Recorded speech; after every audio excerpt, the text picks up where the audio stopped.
years ago, last time I came to Australia, I had a strange experience. I spoke in Sydney, and afterwards I was introduced to this Freemason who said he was 33rd degree or something. He wanted to meet me, and because he wanted to know how I knew what I knew.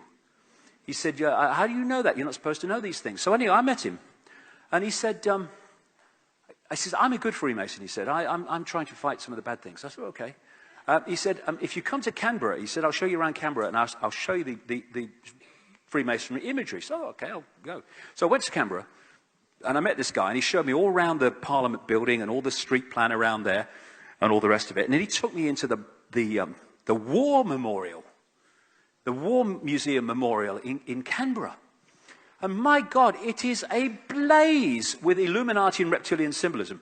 And when you go into the part where the unknown soldier grave is, on the four corners and the pillars are depictions of soldiers, men and women, and then you've got the light coming up from the top of their head going up, and you've got a reptilian figure sitting above that, almost policing the connection to out there, and this satanic symbolism and all this stuff. And when you look at the sponsors of the War Museum, a number of them are like a who's who of the Illuminati in Australia, according to this guy.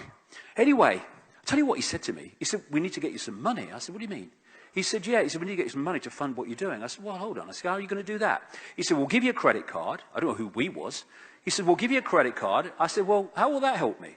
He said, well, we fixed the computer system, so no matter how much you spend, it never registers. He says, that's how we get our money, right? So anyway, I thought, I'm not sure about that in the least. And we said goodbye. He said, look, I've got lots of things to tell you. And never heard from him again. Disappeared from the face of the bloody earth. He's still around in Australia, I'm sure, but there you go.